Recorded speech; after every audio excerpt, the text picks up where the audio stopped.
días, hermanos. Es un gusto saludarles en este día, domingo 19 de abril. Sean bienvenidos otra vez al estudio de la lección de la escuela sabática en cualquier parte del mundo donde usted se encuentre y esté pues con nosotros, sintonizándonos en este día. Vamos a estudiar la lección ahora con mis queridos hermanos Felipe Sánchez. ¿Cómo está mi hermano?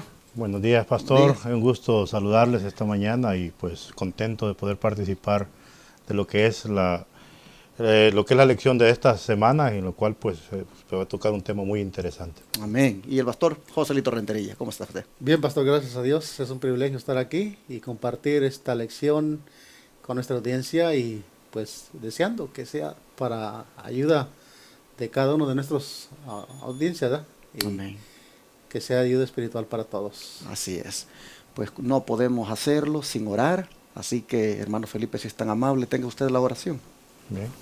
Querido Dios y Padre nuestro, en esta mañana muchas gracias te damos, Señor, por la oportunidad que nos dio de abrir nuestros ojos. Y podemos contarnos, Señor, con tu misericordia, Señor, de poder pues contar con la vida, una oportunidad nueva para podernos poner a cuenta con usted. En este momento, Señor, que vamos a abrir tu palabra, vamos a estudiar estas lecciones, suplicamos su presencia, Padre, por medio del Espíritu Santo, que nos pueda guiar a toda verdad. Bendice, Señor, a aquellos que van a participar con nosotros a través de los medios de comunicación y que todo sea para bendición de cada uno de ellos y de nosotros. Amén. Nos ponemos en sus manos suplicando que perdone nuestras faltas, porque se lo pedimos en el nombre de Jesús. Amén. Amén. Esta semana vamos a estudiar acerca del sacerdocio que Dios instituyó en el pueblo de Israel. Bajo el título Sacerdotes infieles, vamos a enfocarnos en la tragedia de algunos de esos sacerdotes, en lo trágico que ellos actuaron para, pues, desgracia de su vida. Vamos a enfocarnos en eso porque no queremos cometer los mismos errores. Y si los estuviéramos cometiendo, pues estamos a tiempo de enmendarlos. Pero antes de hablar de la infidelidad de esos sacerdotes, hablemos primero para qué fue que ellos fueron instituidos. Según el versículo de memoria, hermano Felipe, ¿cuál era la función de los sacerdotes? ¿Para qué fueron instituidos en Israel? Según lo que dice el versículo de memoria que se encuentra registrado en el libro de Ezequiel, en el capítulo 44, el versículo 23, dice que de la siguiente manera: y enseñarán a mi pueblo a hacer diferencia entre lo santo y lo profano, y les enseñarán a discernir entre lo limpio y lo no limpio. Así que fueron instituidos para poder pues dirigir al pueblo por el camino correcto, por el cual el Señor pues les había dado a ellos la orden de poder pues dirigir al camino, por el cual el pueblo pudiera discernir y poder ser los guías espirituales en aquel tiempo. Amén. Pero en esto, Pastor Joselito, según la notita que sigue inmediatamente, en esto el creyente o el pueblo debe poner de su parte. Me imagino que así como el líder debe cumplir con la función que el hermano Felipe acaba de destacar, que es enseñar, que es pues ayudar al pueblo a que discierna, de la misma manera el pueblo tiene que estar dispuesto a cooperar. ¿Y cómo es la manera más adecuada de cooperar según la notita que aparece aquí? Bien, dice de esta manera en Testimonios para la Iglesia, tomo 5, página 338. Dice: hemos de abstenernos de toda práctica que pueda embotar la conciencia o alentar la tentación. No abriremos ninguna puerta que le dé a Satanás acceso a la mente de un ser humano creado a la imagen de Dios. Bueno, la importancia de que el sacerdote, como líder y también como el pueblo, ¿verdad?, debe de practicar ciertos hábitos y debe dejar de practicar ciertos hábitos que embotan la mente. Y digamos, por ejemplo, hay un dicho hoy en ese tiempo que dice que tal es el sacerdote, tal es el pueblo también. Entonces pienso que este orden comienza primero por el líder, ¿no?, como el sacerdote, debe de abstenerse de esa práctica, de esos hábitos que puede embotar su mente, sus facultades. Y también, no solamente en el asunto de la comida, pero también en el asunto de ver, de qué vemos, qué nos gusta, en dónde nos gusta divagar. Todo eso también tiene mucho que ver con embotar la conciencia. No le demos ninguna ventaja a Satanás, dice, para que tenga acceso a nuestra mente. De otra manera no podremos hacer un trabajo, o no podemos hacer un liderazgo que dé honra y gloria a Dios ante el pueblo, que realmente le enseña al pueblo a discernir entre lo santo y lo profano. Interesante esto porque en estos tiempos que vivimos hay bastante falta de discernimiento en las personas. Por eso hay mucho error que se propaga en cuanto a doctrinas. Hay muchas falsas doctrinas que se promueven hoy en día y la gente las percibe como que fueran buenas y realmente son falsas. Se ve que hay falta de discernimiento para poder detectar quién está haciendo, digamos, el papel de un buen profeta y quién está haciendo el papel de un falso profeta. Y para evitar eso atrofiado de la mente que hay y que no permite discernir, es que dice acá que uno tiene que abstenerse de esas prácticas que embotan la mente y que no permiten discernir. Si la función del sacerdote era enseñar al pueblo a que pudiera hacer la diferencia entre lo santo y lo profano, en que pudiera discernir entre lo limpio y lo no limpio, si la función era esa del sacerdote, la del pueblo era también no abrir ninguna puerta para que Satanás tuviera acceso en su mente.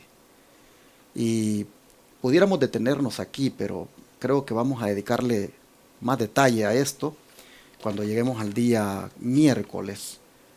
Allí nosotros vamos a mirar que hay ciertas cosas que debemos hacer. Quedémonos por ahora acá, ya habiendo puesto pues en la plataforma la función del sacerdote, para qué fue instituido. ¿Qué les parece si nos vamos en este momento al momento cuando el sacerdote era ordenado para esto?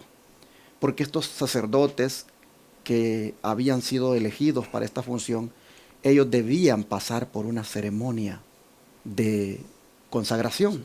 Y en este caso, pues vamos a mirar desde aquel día cuando los primeros sacerdotes pasaron por esa ceremonia, es decir, Aarón y sus hijos. ¿Cómo fue esa ceremonia de consagración cuando Aarón y sus hijos estaban siendo dedicados al servicio para pues ministrar a la gente ahí en el santuario? Sí, según lo que dice la Biblia en el Levítico capítulo 8, versículos del 1 al 9, este fue el momento en el cual pues fueron consagrados, fueron apartados para este servicio especial. En el caso de los primeros sacerdotes, el caso de Aarón y sus hijos. Dice la palabra de Dios: y entonces el Señor dijo a Moisés: toma a Aarón y a sus hijos las vestimentas, dice, el aceite y de la unción del becerro de la expiación, y los 2 carneros, dice, y el canastillo de los ácimos. Y reúne a toda la congregación a la entrada de la tienda de reunión. Y Moisés hizo como el Señor le mandó, y reunió a la congregación a la entrada de la tienda de reunión. Dice el versículo 5, y dijo Moisés a la congregación: esto es lo que ha mandado el Señor. Entonces Moisés llamó a Aarón y a sus hijos y los lavó con agua. Puso sobre Aarón la túnica y lo ciñó con el cinto. Lo vistió después con el manto y le puso el efod sobre él. Lo ciñó con el cinto del efod y lo ajustó. Y luego le puso encima el pectoral y el urín y el tumín. Después puso la mitra sobre su cabeza y en la frente de la mirra, y puso lámina de oro de diadema santa, como el Señor había mandado. Dice el 12, y derramó del aceite de la unción sobre la cabeza de Aarón, y lo ungió para santificarlo. El 13 dice, después Moisés hizo acercarse a los hijos de Aarón, y les vistió túnicas, les ciñó con sus cintos, y los ajustó a las tiaras, y les ajustó las tiaras, como el Señor lo había ordenado a Moisés. El versículo 24 dice de esta manera, hizo acercarse luego a los hijos de Aarón, y puso Moisés de la sangre sobre el lóbulo de sus orejas derechas, y sobre sus pulgares de sus manos derechas, y sobre los pulgares de sus pies derechos. Y roció Moisés la sangre sobre el altar alrededor. Y el versículo 30 y 33 dice de esta manera, luego tomó Moisés el aceite de la unción y de la sangre que estaba sobre el altar, y roció sobre Aarón, y sobre sus vestiduras, sobre sus hijos, y sobre las vestiduras de sus hijos con él. Y santificó a Aarón y sus vestiduras, y a sus hijos, y las vestiduras de sus hijos con él. De la puerta del tabernáculo de reunión no saldréis en 7 días, hasta el día que se cumplan los 7 días de vuestras consagraciones, porque por 7 días seréis consagrados. ¿Qué les parece a ustedes esta ceremonia de consagración al sacerdocio? ¿Qué cosas a ustedes les impresiona de lo que leyeron? Me gustaría que cada uno comparta algo de lo que leyó y que le parece que vale la pena destacar. Básicamente, pastor, nosotros miramos que este es un acto muy solemne. Este es un acto muy solemne en el cual pues, Dios está apartando a ciertas personas, en el caso aquí de Aarón y de sus hijos, para un trabajo muy especial en la obra. Y por eso nosotros miramos en el proceso que ellos siguen para poder ser apartados y para poder ser consagrados, todos los símbolos que ellos tienen. Y son, por ejemplo, miramos que se les asigna lo que es el Urim Tumim, era el medio por el cual Dios se iba a comunicar con ellos. Y miramos las vestiduras, son vestiduras muy especiales, que nadie más los podía tener, solamente lo que eran los sacerdotes. Pero aparte de eso, nosotros miramos que fueron apartados para este asunto en el cual, si nosotros vamos más adelante o miramos en la parte en lo que cada uno de ellos simbolizaba también a quien hoy intercede por nosotros. Algo que a mí me sorprende y que me llama mucho la atención es la manera en que el Señor ordenó todo esto para un servicio santo, un servicio sagrado, ¿no? Ellos iban a servir obviamente en el santuario y donde estaba la presencia del Señor, y se requería que estos hombres fueran santos, apartados. Y la ceremonia que se hizo para lograr esto, o sea, para apartarlos por un servicio sagrado, pues es de acuerdo al relato que hemos leído aquí en el capítulo 8 del Levítico, nos muestra una ceremonia por todo lo alto, con mucha solemnidad, como dijo el hermano Felipe, pero también me llama la atención que todo el pueblo se tuvo que reunir para presenciar esta solemne consagración del sacerdocio instituido por Dios allí después de haber santificado el santuario.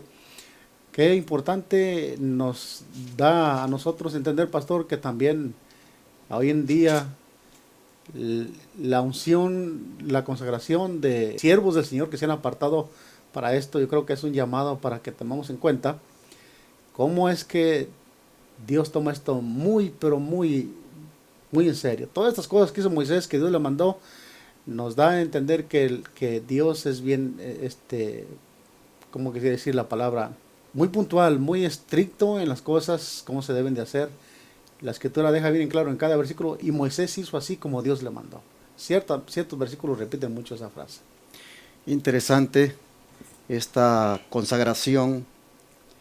Quisiera destacar el momento cuando dice que Moisés hizo acercarse a Aarón y a sus hijos y los lavó con agua. Aquí veo una gran lección. Los lavó con agua. No se podían lavar a sí mismos, porque esa agua era símbolo de la purificación que ellos debían tener antes de ministrar, y no podían purificarse a sí mismos. Necesitaban que alguien más los purificara. Luego puso sobre él la túnica. No se podía vestir él mismo, tenía que alguien más vestirlo. Hermanos y hermanas, a Aarón se le tenía que enseñar dependencia. Porque él aquí no podía hacer por sí mismo estas cosas. Dios quería enseñarle a él que él debía depender de Dios para desarrollar su ministerio.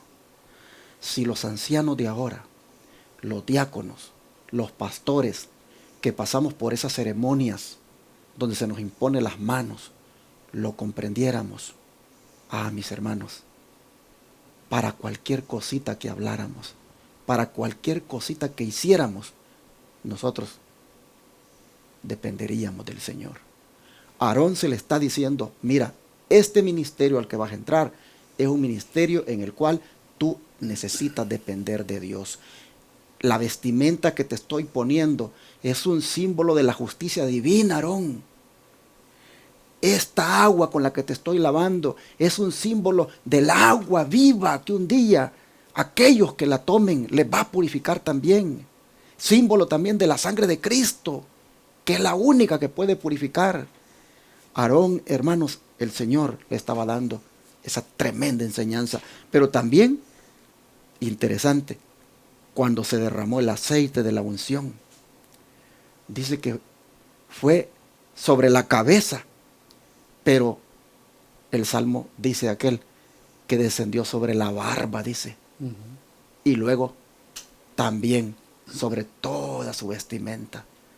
Por eso dice, mirad cuán bueno y cuán delicioso es habitar los hermanos juntos en armonía. Es como el óleo, como el aceite que se puso sobre Aarón y que pasó por la barba de él. Hermanos, fue derramado el aceite sobre la cabeza y fue bastante aceite, fue ungido completamente.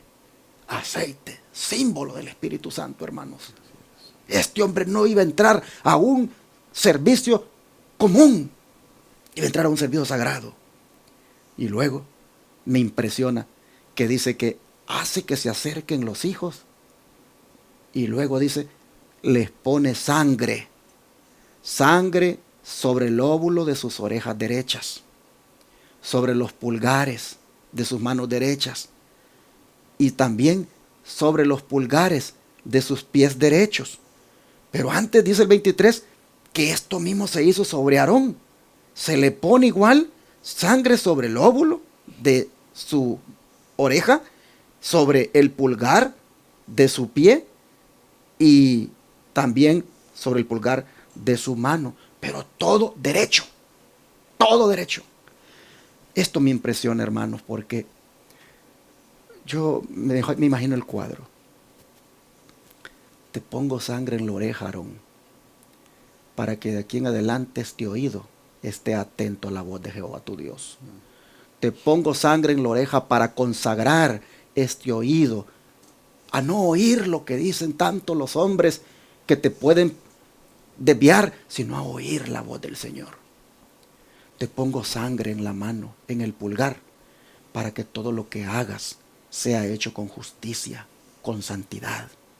Y te pongo sangre en el pulgar del pie, para que todos tus pasos también sean derechos y sean santos, porque has entrado a un ministerio sagrado. Y qué tremendo, dice que duró 7 días la consagración. Hoy nosotros venimos, agarramos a los ancianos, agarramos a los pastores, agarramos a los diáconos y venimos, ¿verdad? Delante de la congregación los llamamos, allí leemos de la Escritura y luego imponemos las manos con una oración y ya están dedicados. Pero aquí, hermanos, duró 7 días la dedicación, duró 7 días la consagración. Es que no era un... y no podía salir del santuario. No podía salir. No era una cosa común a la cual estaban siendo apartados. Así que todas estas cosas pues no dejan de impresionar y de mostrarnos cuán sagrado es ministrar al Señor, cuán sagrado es entrar en un ministerio. Y por eso sería bueno que ancianos, pastores, diáconos y todos los que en alguna manera se nos han impuesto a las manos, podamos recordar, hermanos, que no somos nosotros apartados para hacer cosas comunes y debemos, por lo tanto, tener en cuenta estos detalles. Bueno, pastor, ¿qué le parece si lee para nosotros la nota del Espíritu de Profecía que está ahí y luego la comentamos? Claro, vamos a ver qué dice el Espíritu de Profecía. En Patriarcas y Profetas 3:73 dice, Todo se había hecho conforme a las instrucciones de Dios y el Señor aceptó el sacrificio y reveló su gloria de una manera extraordinaria. Descendió fuego de Dios y consumió la víctima que estaba sobre el altar. El pueblo vio estas maravillosas manifestaciones del poder divino con reverencia y sumo interés. Las tuvo por señal de la gloria y el favor de Dios, y todos a una elevaron sus voces con alabanzas y adoración y se postraron como si estuvieran en la inmediata presencia de Dios, Señor. Qué sorprendente, ¿no? O sea, Dios manifestó su gloria cuando hubo esta consagración. Esto me venía a la mente, pastor, cuando el Señor Jesús pasó y salió de las aguas del bautismo también. Vino la presencia del Espíritu Santo y se fue manifestada la gloria de Dios también ahí. Aquí en la consagración de los profetas, de los sacerdocios de Aarón y de sus hijos, la manera, ese ritual tan especial que se hizo, la sierva del Señor dice que cuando todo se hizo de acuerdo a las instrucciones que Dios había dado a Moisés, dice que fuego vino y consumió el sacrificio que había sido sobre el altar y la gloria se manifestó. ¿Cómo necesitamos nosotros en ese tiempo que la gloria del Señor se manifieste en los siervos del Señor? Para que el pueblo, lo que el pueblo hizo, lo que llevó al pueblo a hacer eso es, se postraron como si estuvieran en la presencia del Señor y alabaron el nombre del Señor. Se postraron con reverencia, en adoración al Señor. Interesante. Bueno, pasemos, hermano Felipe, a la siguiente pregunta. ¿Qué se requería de aquellos que eran llamados a servir en la presencia del Señor? Ya vimos el gran acto, ¿verdad?, de consagración, pero ¿qué se requería de ellos de ahí en adelante? ¿Y qué es lo que descalifica también a los hombres para las responsabilidades sagradas? Según lo que dice Éxodo en el capítulo número 19 y el versículo 22, dice de la siguiente manera. Dice, y también los sacerdotes que se lleguen al Señor, que se edifiquen, para que no haga de esto de ellos estrago. Quisiera leer la versión, hermano mía, dice de esta manera, hermano Ajá. Felipe, dice, y también que se santifiquen los sacerdotes que se acercan al Señor, para que el Señor no haga en ellos estrago. Según ese texto, ¿qué se requería entonces de ellos? Que cada día se santificaran. Exactamente. Porque de lo contrario, dice, cuando hablamos de haga de ellos estrago, o sea, esa es una palabra que es condicional. Si te santificas, pues vas a estar bien, pero si no te santificas, vas a ser pues desechado y el estrago o la pena va a venir sobre ti. Si nosotros miramos parte de lo que decía la nota anterior, cuando Dios mandó fuego y quemó a la víctima, era el símbolo que Dios estaba dando como aprobado lo que ellos habían hecho, porque habían seguido las instrucciones. Y es lo mismo también con los sacerdotes, ya en el servicio, porque Dios mismo les da la indicación que tienen que santificarse. Pero nosotros conocemos, dice que para que no se hagan en ellos estragos. Estragos, nosotros miramos que pues nosotros que estamos hasta cierto punto pues como líderes, también podemos correr pues la misma suerte de aquellos que no se consagren cada día al Señor y no ser ejemplo para el pueblo, porque de ahí dependía. Recuerden que estas ceremonias no habían sido hechas a escondidas ni a solas, había sido en presencia de todo el pueblo, y el pueblo iba a manifestar, iba a ver lo que el sacerdote hacía. Así que dice que lo que se requería y lo que se requiere hoy es la consagración de cada uno de aquellos que hemos sido apartados para ese servicio. ¿Sabe, pastor? Yo creo que el Señor ha dejado instituido a través del pueblo en la edificación de todos estos ritos una enseñanza para nosotros, los líderes, en ese tiempo. Creo que lo mismo que el Señor requería en aquel tiempo lo requiere hoy. La pregunta decía, ¿qué requería de aquellos que eran llamados a servir en la presencia del Señor? ¿Y qué descalifica a los hombres para esa responsabilidad? El texto era bien claro, el liderazgo, el que servía delante de la presencia del Señor debía mantenerse en una manera de santificación, día con día debemos buscar la gracia de Dios para que no seamos descalificados por el Señor. Creo que esa es una responsabilidad para nosotros como líderes, tomar bien en serio estas esto que estamos estudiando, analizando, para que recordemos bien pues nuestro deber para con Dios primeramente y también para con el pueblo de Dios. Yo veo aquí, hermanos, una advertencia. Así es. A Dios no se le puede acercar a ministrarle, pues si andamos de una manera, pues en pecado, mundanos. Es tremendo, pero se ha perdido el concepto de la santidad por parte de los que ministran al Señor. Es lamentable ver hoy en día a personas que hasta pasan al púlpito a predicar y algunas veces son todo un mal ejemplo afuera. Ellos mismos, su vestimenta no le dan importancia. Escuché un testimonio hace poquito de alguien que fue a una iglesia por ahí y el que estaba ministrando la palabra era el pastor.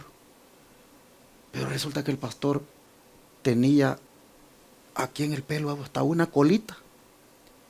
Y luego dicen que cuando estaba predicando, pues la camisa no estaba ni por dentro y cuando levantaba las manos, se le subía la camisa y mostraba el ombligo.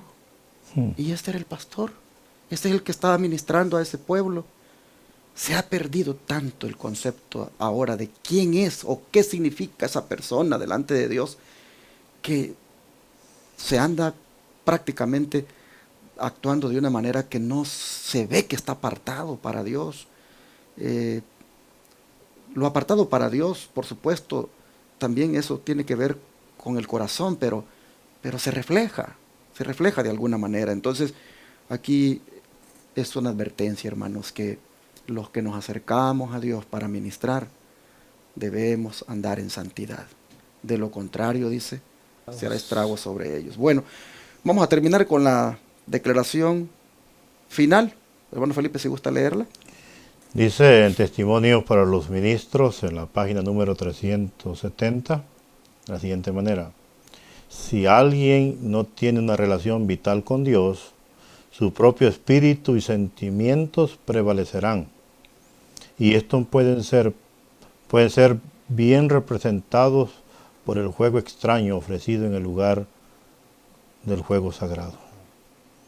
Dice que si alguien no tiene una relación vital con Dios, su propio espíritu y sentimientos dice que van a prevalecer. Estos pueden ser bien representados por el fuego extraño ofrecido en el lugar del fuego sagrado. Qué tremendo es esto, ¿no?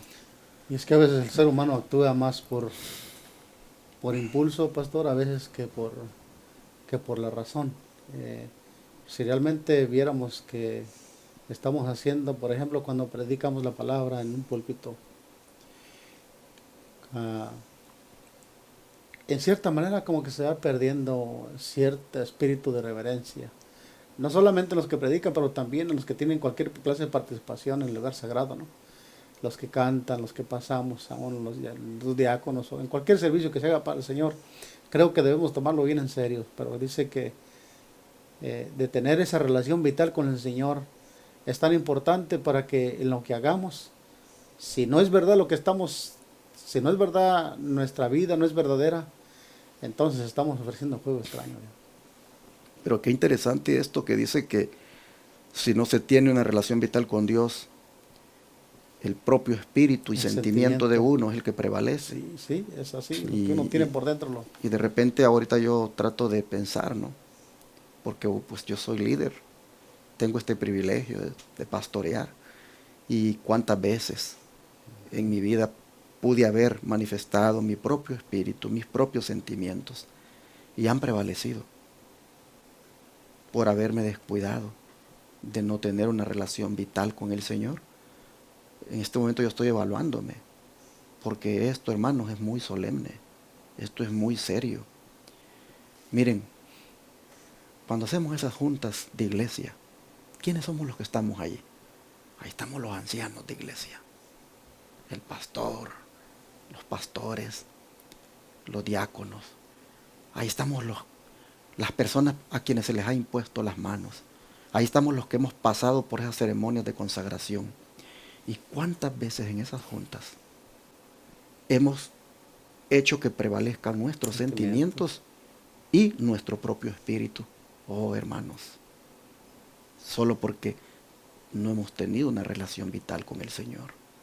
Y la relación vital con el Señor es aquella, hermanos, que pues tiene que ver con la vida de oración, de estudio de las Escrituras. Más estudio de la Biblia, más oración, más prudencia, más temor del Señor, menos manifestación de nuestros propios sentimientos y nuestro propio espíritu.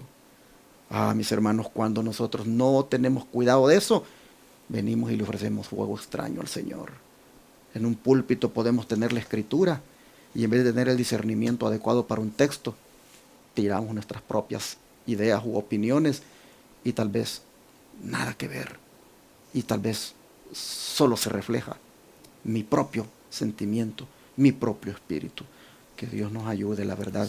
El Señor tenga misericordia de nosotros y esta lección de hoy sirva para que todos en alguna manera meditemos que hemos sido, por su gracia, elegidos para una misión sagrada y que en alguna manera hoy, en este día, hagamos una decisión de, a partir de ahora, tener una relación vital con el Señor. Amén. Oramos por eso. Amén. Vamos a pedírselo al Señor. Amado Padre, qué solemnidad, Señor, la que ha habido en esta lección. Qué impresionante escena la que hemos contemplado. Cómo nos muestra, Señor, que las cosas santas se tienen que ver de esa manera y tratarse también de esa manera. Y no profanarlas. Tener mucho cuidado. Señor, perdónanos las veces que en calidad de líderes, que en calidad de ministros de tu pueblo, que en calidad de sacerdotes en este tiempo, hemos violado ese voto o hemos pisoteado ese momento solemne en el cual fuimos consagrados para un servicio especial. Perdónanos, Señor, porque no hemos tomado en cuenta todo lo que esto ha significado. Padre, aquí estamos ahora pidiéndote no solo que nos perdones, sino que nos des una oportunidad de reivindicarnos como sacerdotes de tu pueblo. Amén. Señor, rogamos para que por favor nuevamente nos laves, nuevamente, Señor, nos vistas, nuevamente, Señor, consagres nuestro oído, nuestras manos y nuestros pies. Nuevamente, Señor, nos unjas con tu Santo Espíritu. Pedimos esto en el nombre de Jesús. Amén. Amén.